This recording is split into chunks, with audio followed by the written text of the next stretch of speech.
first full day as president. We're back. And we had a great first term, but we're going to have an even better second term. And I think we're going to do things that people will be shocked at. We're starting off with tremendous investment coming into our country at levels that nobody's really ever seen before. And they're very happy with the fact that I won the race and that they feel confident in their investments. And it's big money and high quality people. So my first day back from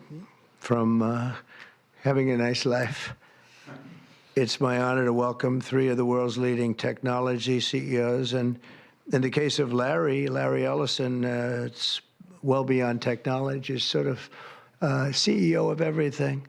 He's an amazing man, an amazing business person. But to announce the largest AI infrastructure project by far in history, and it's all taking place right here in America. As you know, there's great competition for AI and other things, and they're coming in at the highest level. We're joined by Oracle Executive Chairman Larry Ellison, SoftBank CEO, my friend Masa Yoshi-san, and CEO of OpenAI, and I would say the by far the leading expert based on everything I read, Sam Altman. So that's great that you're coming in together. That's a massive group of talent and money. Together, these world-leading technology giants are announcing the formation of Stargate. So put that name down in your books, because I think you're going to hear a lot about it in the future. A new American company that will invest $500 billion at least in AI infrastructure in the United States, and very, very quickly, moving very rapidly, creating over 100,000 American jobs almost immediately. This monumental undertaking is a resounding declaration of confidence in America's potential under a new president. Let me be a new president. I didn't say it, they did. So I appreciate that, fellas. But it'll ensure the future of technology. What we want to do is we want to keep it in this country. China is a competitor and others are competitors. We want it to be in this country, and we're making it available. I'm going to help a lot through emergency declarations, because we have an emergency. We have to get this stuff built. So they have to produce a lot of electricity, and we'll make it possible for them to get that production done very easily at their own plants if they want, where they'll build at the plant, the AI plant, they'll build energy generation, and that will be incredible. But it's technology and artificial intelligence, all made in the USA. Beginning immediately, Stargate will be building the physical and virtual infrastructure to power the next generation of advancements in AI, and this will include the construction of colossal data centers, very, very massive structures. I was in the real estate business. These buildings, these are big, beautiful buildings. They're going to employ a lot of people. And physical campuses and locations currently being scouted nationwide. They're making their choices of locations. I think they have their choice. I'd like to ask Larry, Sam, and Masa to say a few words and just talk about a little bit about what they're doing. And if you have any questions, and then we'll go into a couple of other subjects also. But this is, to me, a very big thing. $500 billion Stargate project. I think it's going to be something that's very special. It'll lead to something that could be the biggest of all. So, Larry, maybe we'll start with you, and we'll go down the line. Thank you. Thank you, Mr. President. Thank you, Mr. President. We certainly couldn't do this without you. It would simply be impossible. AI holds incredible promise for all of us, for every American. We've actually been working with OpenAI for a while and with Masa for a while. The data centers are actually under construction. The first of them are under construction in Texas. Each building's 500,000 square feet. There are 10 buildings currently being built, but that will expand to 20, and other locations beyond the Abilene location, which is our first location. The kind of applications that we're building to give you an idea, maybe the most charismatic and the one that I think touches us all is electronic health records, not just maintaining electronic health records, but by looking at electronic health records, understanding the condition of doctors, better understanding the condition of their patients, and being able to provide healthcare plans that are much better than they otherwise would be. A doctor in Indian River Reservation would be able to see how a doctor at Memorial Sloan Kettering would treat the patient, or a doctor at Stanford would treat the patient. We actually provide all of that information, all of that guidance to the doctors who are treating cancer patients or patients with any other kind of disease, made possible by AI. I'm not going to take a lot of time. I'm going to pass it to Masa, but this is a very exciting program for Oracle to be a part of. Thank you.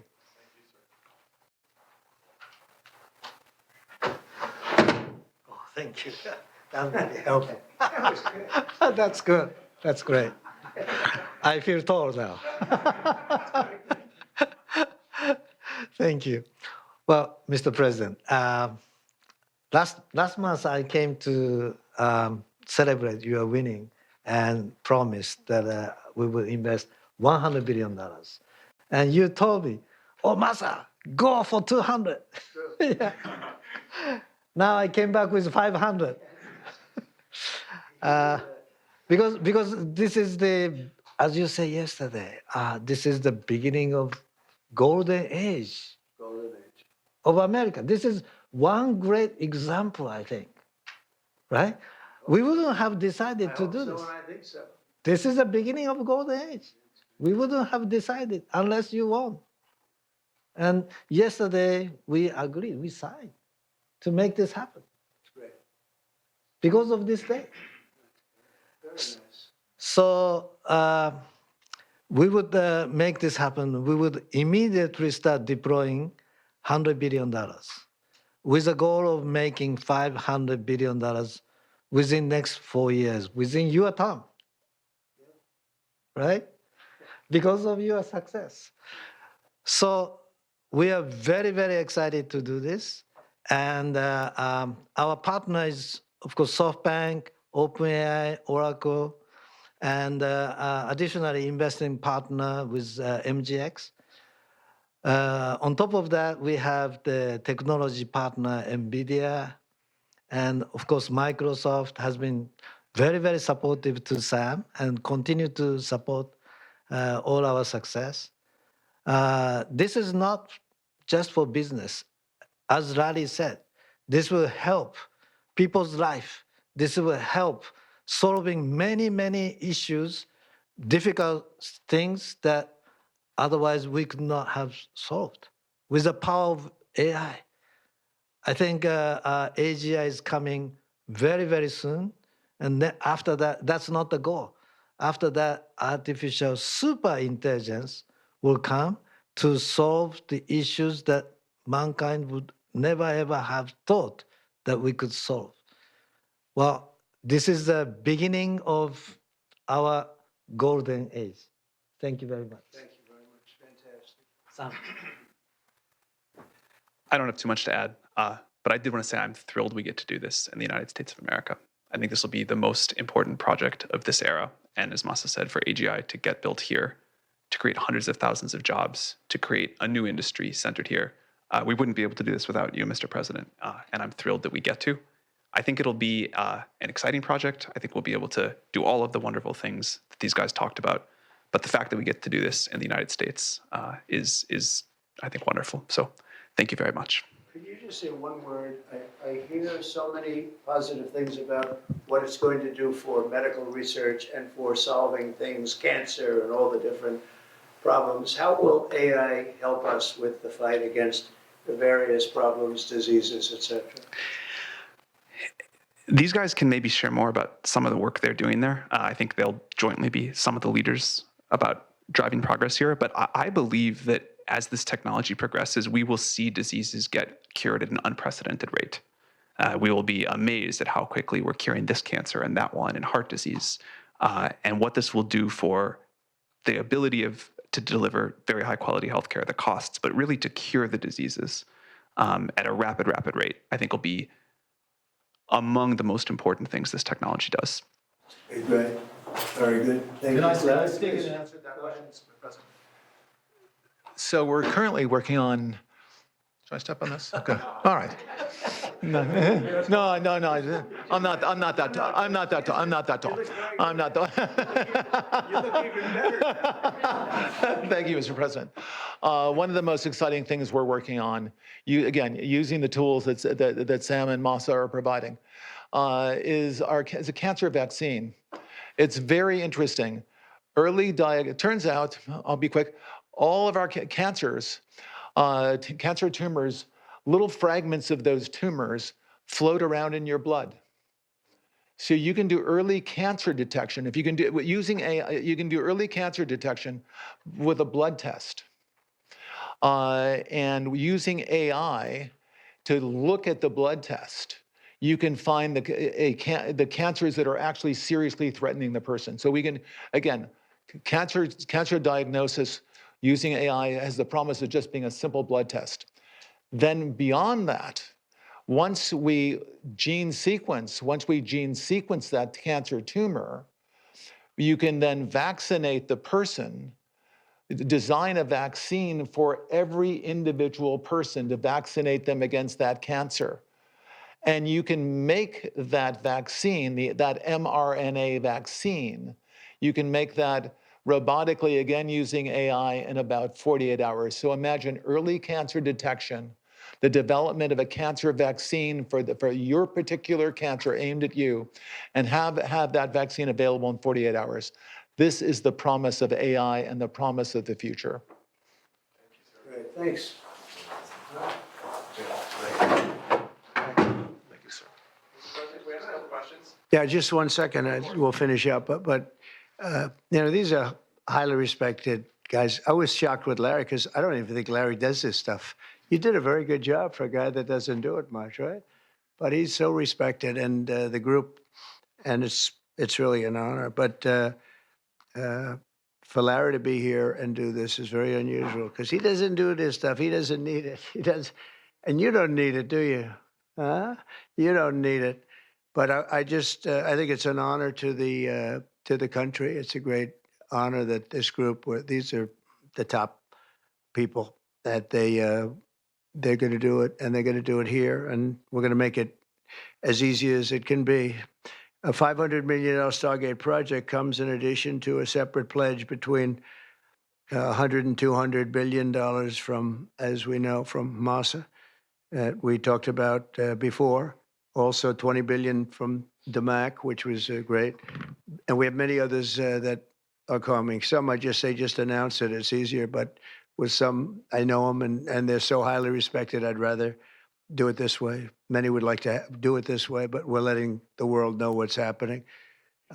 This is money that normally would have gone to China or other countries, but in particular China. In total, before the end of my first full business day in Washington in the White House, we've already secured nearly $3 trillion of new investments in the United States, and probably that's going to be 6 or 7 by the end of the week. Tremendous amounts of money are coming in for many things other than even AI. AI seems to be very hot. It seems to be the thing that a lot of smart people are looking at very strongly. And our country will be prospering like never before. I think that's true, and it's going to be the golden age of America. As I say, yesterday we had the most ambitious, action-oriented day of any administration in history. No, there's never been a first day like yesterday, as you know. I signed a sweeping slate of executive orders to stop the invasion of our borders. I launched a government-wide effort to defeat inflation and bring down the cost of daily life and bring down the cost of energy, magnificently bring it down. And when energy comes down, Larry, I'd say generally speaking, when energy comes down, everything else comes down. The prices of food and the prices of everything else come down. Energy is that's the big baby. And we declared a national energy emergency to drill, baby, drill, our term that we use. We're going to drill, baby, drill like never before. We ended destructive DEI mandates across the federal government and returned our country to a merit-based system and a common sense system. As you know, the Supreme Court gave us a decision on merit, where things in this country can be based on merit now instead of a lot of different rules, regulations, and things that really put our country at a big disadvantage. We permanently stopped government censorship and restored free speech. That was signed yesterday. We renamed the Gulf of Mexico the Gulf of America. Sounds so beautiful, the Gulf of America, and returned the name of a great president, William McKinley, to Mount McKinley. They took off the name, and he was actually a great president. He was a very, very successful businessman. He ran for governor of Ohio. He won and did a great job as governor, ran for president, and he won. He was assassinated, ultimately, in his second term, unfortunately. But he was the tariff king, and I don't think he was as bad as I am. I think I believe in him even more than him, but he believed in him very strongly. And he raised massive amounts of money. Our country was at its richest from 1870 to 1913. We had the most. That was when we were the richest, relatively speaking. We were the richest during that period of time. That was tariffs from other countries. And our administration's moving with unprecedented urgency and speed to confront every single crisis facing us, and we'll get the job done. And again, I want to thank Sam and Masa and Larry for being here. It's an honor to have them. And we'll take a few questions if you want. Can I ask you about some of the executive orders? You would agree that it's never acceptable to assault a police officer, Sure. right? So then if I can, among those you pardoned, DJ Rodriguez, he drove a stun gun into the neck of a DC police officer who was abducted by the mob that day. He later confessed on video to the FBI and pleaded guilty for his crimes. Why does he deserve a pardon? Well, I don't know. Was it a pardon? Because we're looking at commutes and we're looking at pardons. Okay, well, we'll take a look at everything. But I can say this. Murderers today are not even charged. You have murderers that aren't charged all over. You take a look at what's gone on in Philadelphia, take a look at what's gone on in LA, where people murder people and they don't get charged. These people have already served years in prison, and they've served them viciously. It's a disgusting prison. It's been horrible. It's inhumane. It's been a terrible, terrible thing. I also say this, you go to Portland, where they wrapped police officers, shot police officers, nothing happened to anybody. You go to Seattle, where they took over a big chunk of the city and people died. Portland, a lot of people died. Wait a minute. And you go also, take a look at Minneapolis, because I was there and I watched it. And if I didn't bring in the National Guard, that city wouldn't even exist today. People were killed and nobody went to jail. So these people have already served a long period of time, and I made a decision to give a pardon. Joe Biden gave a pardon yesterday to a lot of criminals. These are criminals that he gave a pardon to, and you should be asking that question. Why did he give a pardon to all of these people that committed crimes? Why did he give a pardon to the J6 Unselect Committee when they burned and destroyed all documents which showed that they did what was wrong, not me? Wait a minute. Why did they give a pardon to all of his relatives? His brother, who made millions of dollars, to all these different people, he gave pardons. That's the question you should be answering. All right, go ahead. Yeah, please. If I can just follow up about your Steve, can I just follow up with that really fast? No. I just want to ask Go you, ahead. you said Tell you us, will. tell us about your meeting with Speaker Johnson, Senator Thune. Did you reach any conclusion on this one big? Pretty much. I bill? think we have a good situation now. It's been in some ways made simpler by Los Angeles because they're going to need a lot of money. And generally speaking, I think you'll find that a lot of Democrats are going to be asking for help. So I think maybe that makes it more one-sided. I think we're going to do very well. Look, we're going to take care of Los Angeles. I'm going there. I'm going to North Carolina, which has been abandoned by the Democrats. And I'm going to North Carolina, very importantly, first. I'll be there on Friday. And then I'm going from there to Los Angeles. And then I'm going to Nevada. And I'm really going to Nevada to thank them for the vote, because we won Nevada overwhelmingly. And that's usually a Democrat vote. And I just want to go there to thank the people of Nevada for the big vote. So we'll be making that. Yeah, please. The leaders of the Proud Boys and the Oath Keepers were free following their pardons yesterday. at the time back in 2021, you urged them to stand back and stand by. Is there now a place for them in the political conversation? Well, we have to see they've been given a pardon. I thought their sentences were ridiculous and excessive. One of the guys took down a flag that was an anti-American flag, and he was given years in jail. I don't know the exact number, but he was given many years in jail. I thought it was very excessive. And at least the cases that we looked at, these were people that actually love our country. So we thought a pardon would be appropriate, yeah. Mr. President, is it also true in your conversations with Republicans today that you asked them to consider recess appointments for cabinet officials? I think, yeah, if it's needed, I don't think it's going to be needed.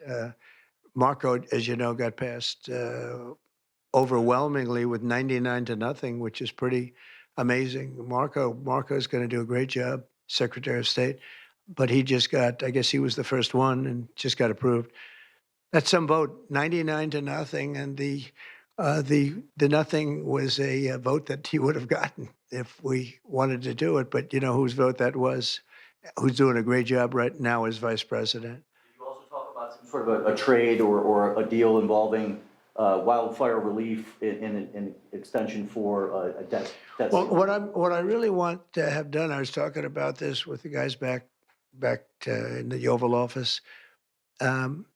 Los Angeles has massive amounts of water available to it. All they have to do is turn the valve, and that's the valve coming back from and down from the Pacific Northwest, where millions of gallons of water a week and a day, even in many cases, pours into California, goes all through California down to Los Angeles, and they turned it off. It's off now. The valve goes, it turns toward the Pacific Ocean, and all that water goes pouring into the Pacific Ocean. If they did what I told them to do, they wouldn't do it because politically they didn't think it was good. I think it's great politically. I think they're dead politically. What they've done, they've destroyed the city. What they've done to that city is unbelievable. The sprinklers, their sprinklers in there like these right here that you see, none of them had any water in them. They didn't have any water. The fire hydrants, 40% of them had no water. The brush was just dry. Everything was dry. The sprinklers on the lawn weren't allowed to even be used. So, you know, everything was dry, and it was an inferno. They created an inferno. So we're demanding that they turn the valve back toward Los Angeles right now. It's not even believable that they haven't done it. Just so you know, they have a valve, and it turns like, think of a sink, but multiply it times many thousands of times the size of it. It's massive. And you turn it back toward Los Angeles. Why aren't they doing it? They either have a death wish, they're stupid, or there's something else going on that we don't understand. But we want the water that they're throwing away to be used for California. And that includes the farmers of California. You know, when you drive up north, you see all of the land. I couldn't believe it. I was with Devin Nunes when he was a congressman and some other congressmen from the area, and we're driving up and we're on the highway, and I keep looking at these farms, and the land is bone dry. And then you'd see an acre, about an acre or 2 acres, with the most beautiful green plants growing in it, the most beautiful you've ever. It's rich stuff, and you look at the soil, and it's so rich. That soil is almost the equivalent to like Iowa soil. It's phenomenal. It's got no water. But the reason it has no water, I said, do you have a drought? No. I said, what do you mean you don't have a drought? Look at the thing. It's dry as a bone. The reason you have like an acre is because they say you can farm 1 acre, but no more, because they didn't want to waste water. But they throw the water into the Pacific Ocean. These people are crazy. So we're going to be issuing an executive order demanding that they immediately let that water come down through California. Farmers, even people living in Beverly Hills. Now, those people have been a lot of them are wiped out. Believe it or not, you know, they were having restrictions, Larry, you know about this. They wanted to restrict you to 38 gallons of water a day. That sounds like a lot, but it's not. When you're a rich person and you like to take a shower, 38 gallons doesn't last very long.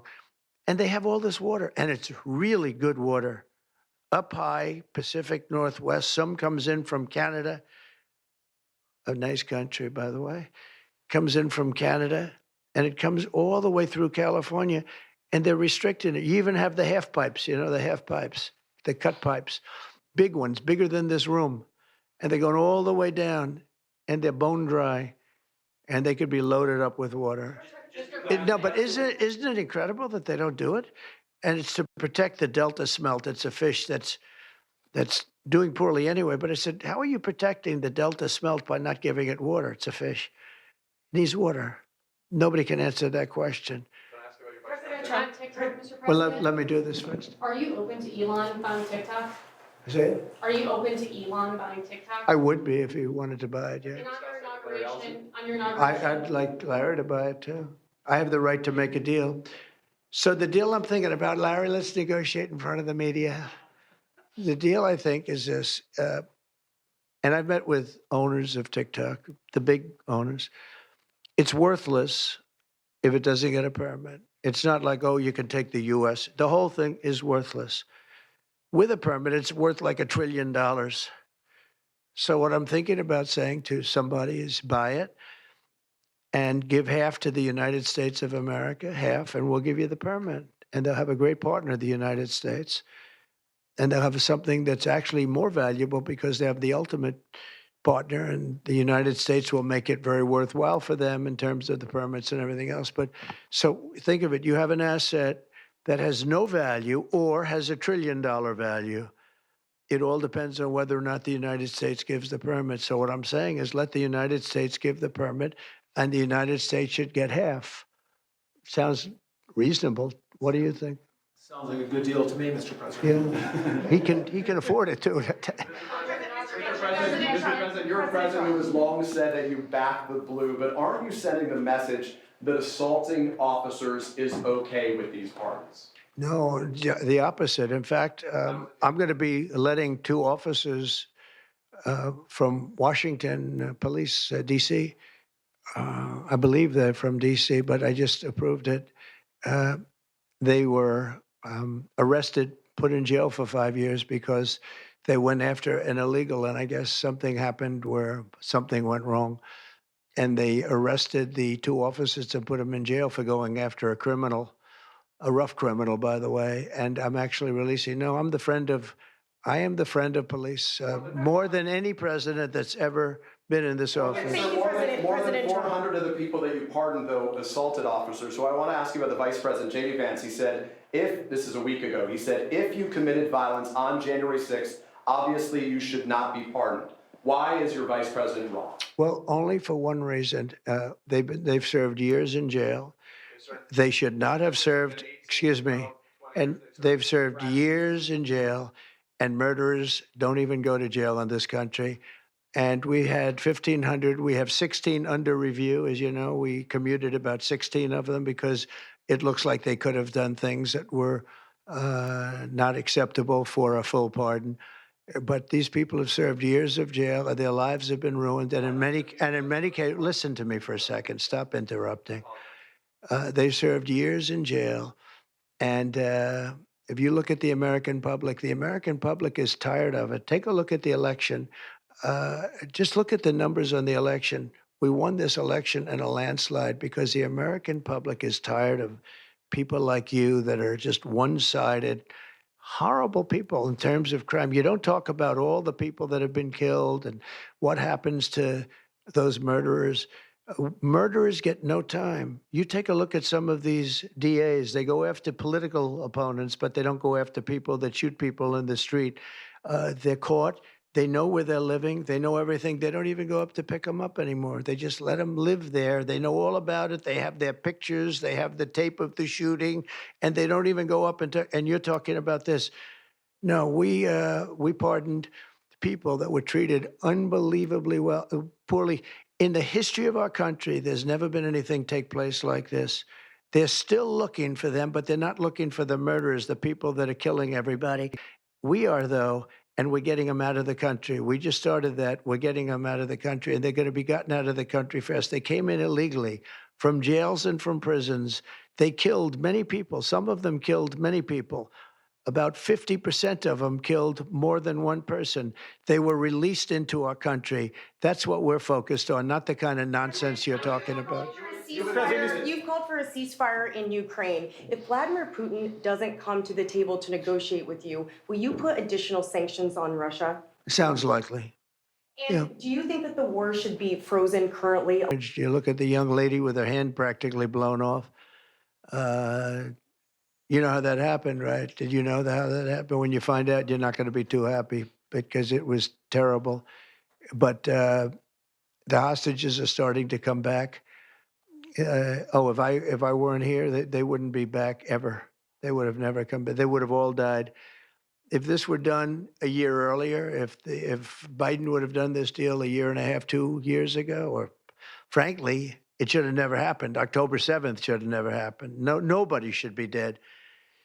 But through weakness, they allowed it to happen, and then it was a disaster from them. But you go back just 6 months ago, many of these young people were living. Young people don't die like that. They're just dying. And young people aren't dying at 22 and 23 years old. They don't die. But now they're dying, and you wonder why they're dying. They're being killed, and they have been killed. But they say 6 months ago, you would have had 11 more living hostages. Think of that, 6 months ago. But Biden couldn't get it done, and it was only the imposition that I put on as a deadline that got it done. But it's a very sad situation. It should have never happened. I'll tell you, 2 things should have never happened. 3 things. Inflation should have never happened. It would have never happened except for what they did to energy and their crazy spending. And Ukraine would have never happened. Never. By the way, Russia never would have gone into Ukraine. I had a very strong understanding with Putin that it would have never, ever happened. He disrespected Biden. Very simple. He disrespects people. He's smart. He understands. He disrespected Biden.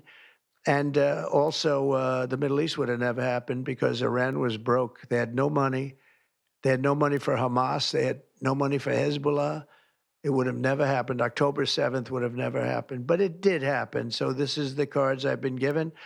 And we're getting the hostages back. That would have never happened under Biden. They would have never come back. They were just dying not that slowly. They were dying or being killed.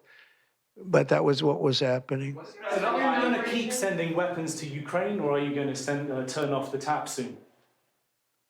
Well, we're looking at that. We're talking to Zelensky. We're going to be talking with President Putin very soon. And we'll see how it all happens. We're going to look at it very soon. One thing I do feel, the European Union should be paying a lot more than they're paying because under Biden, I mean, we're in there for $200 billion more. Now, it affects them more than it affects us. We have an ocean in between, right? Little thing called an ocean. The European Union should equalize. We're in there for $200 billion more than the European Union. I mean, what are we, stupid? I guess the answer is yes, because they must think so. But the European Union takes advantage of us tremendously on trade. And they now take advantage of, and always have. If I didn't get involved years ago, my first term, one of the first things I noticed was that they're not paying enough. They're not paying. And a lot of those countries weren't even paying. The NATO countries, they weren't paying. Only 7 out of 28 were paying. We were one of them. And Poland was one. And they had a few of them that were paying, and some were paying very proudly. Usually, the closer to the borderline of Russia they were, the faster they paid, okay? The ones that were further away tended not to pay. And one thing on that, I think they should lift their number not to 2%, but to 5%. NATO should be at 5%, not at 2%. 2% is ridiculous, yeah. The U.S. President Xi, in your conversation about Ukraine, you asked him to get involved in helping settle that. Can you tell us about that? I did, yeah. I said, you ought to get it settled because he's not done very much on that. He's got a lot of power, like we have a lot of power. I said, you ought to get it settled. We did discuss it, yeah. Mr. President, you launched your crypto coin the other day. Do you intend to continue selling products that benefit yourself personally while you're president? Well, I don't know if it benefited. I don't know where it is. I don't know much about it other than I launched it. I heard it was very successful. I haven't checked it. Where is it today? You made a lot of money, sir. How much? Several $1 billion, it seems like, in the last several days. Several billion? That's peanuts for these guys. So you're talking about the letter from President Biden. Can you give us some sense, broadly speaking? Yeah, he wrote me a nice letter. I mean, I did open it last night. And I didn't know Peter said did you get the letter? I said, wait a minute, let's see the letter. It's sort of a tradition. You put it in the drawer, especially of the beautiful Resolute desk, right? And I opened the drawer, and there it was. It said to number 47. And it was a very nice letter. I mean, I could show it because I think it was a nice letter. Maybe I will. I think What did you say in terms of just basically it was a little bit of an inspirational type letter, you know. Enjoy it, do a good job. Important, very important, how important the job is. But I think it was a nice letter. I think I should let people see it because it was a positive for him in writing it. I appreciated the letter. Mr. President, were security concerns at all a factor when deciding to move your inauguration indoors? No, not at all. No, not at all. It was just cold. Look, if we would have, you know, I just went out to the helicopter, right, we said goodbye. That's a tradition. As long as before it used to be a stagecoach, and then helicopters came along. But that's been a tradition. You go out and you do that. And we stood there for 10 minutes, and I'll tell you what, people would not have been able to get through that day. That was cold. It was sort of interesting. Don't let the sun fool you. Tell me something. Sunny days can get very cold, can't they? Because that was so freezing yesterday. You couldn't have gotten through it. It would have been. And the answer is no, it wasn't security. With that being said, I thought the Capitol, the Rotunda, was beautiful. 72 degrees, unbelievable sound. You know, it's like being in an opera house. I could see people wanting to do it there rather than outside. why did you remove John Bolton's security clearance, sir? Because I think there was enough time. It's we take a job. You take a job. You want to do a job. We're not going to have security on people for the rest of their lives. Why should we? I thought he was a very dumb person, but I used him well because every time people saw me come into a meeting with John Bolton standing behind me, they thought that he'd attack them because he was a warmonger. He's the one that got us involved, along with Cheney and a couple of others, convinced Bush, which was a terrible decision, to blow up the Middle East. You know, we blew up the Middle East and we left. We got nothing out of it except a lot of death. We killed a lot of people. And John Bolton was, one of those guys, a stupid guy. But no, you can't have that for life. You shouldn't expect it for life. Is that meeting that you mentioned with President Zelensky, will that take place here, and when and where will you meet with I don't know. I mean, look, President Zelensky would like to have peace. He's told me that very strongly. He'd like to have peace, but it takes two to tango. We'll see what happens. When will you meet with President Putin? Anytime they want, I'll meet. I'd like to see that end. Millions of people are being killed, and they're being killed.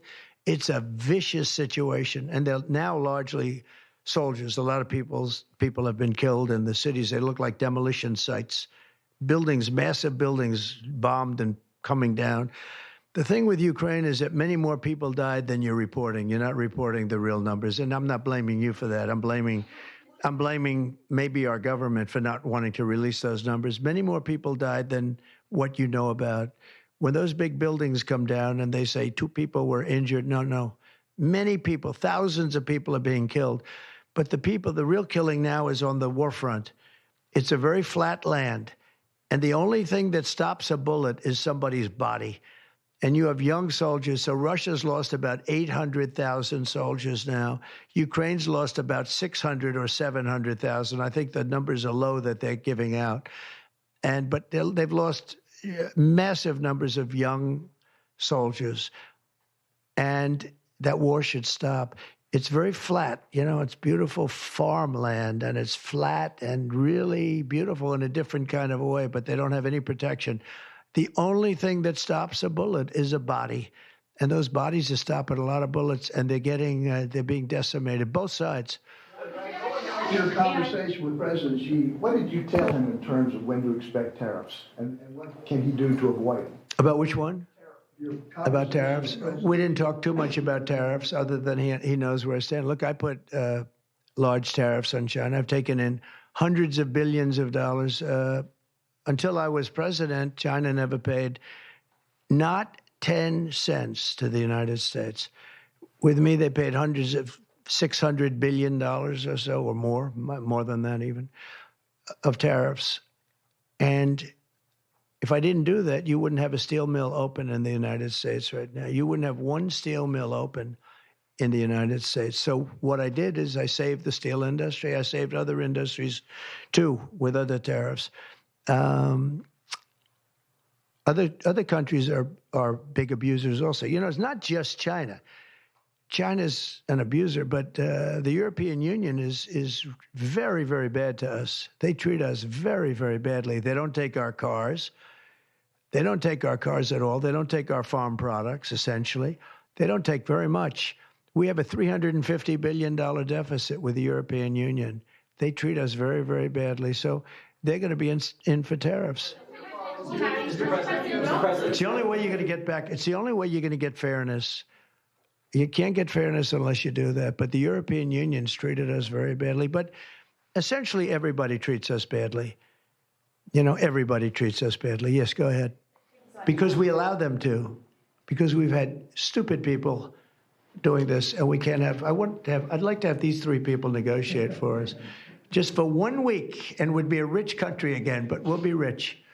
Mr. President, on AI data centers, will you rescind President Biden's executive order that opens up federal land? On which centers? On data centers. Will you rescind President Biden's executive order that opens up federal lands for data centers and energy production? No, I wouldn't do that. That sounds to me like it's something that I would like. I'd like to see federal lands opened up for data centers. I think they're going to be very important.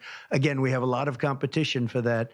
So it's an honor to have these three great people, great CEOs and great geniuses, all three.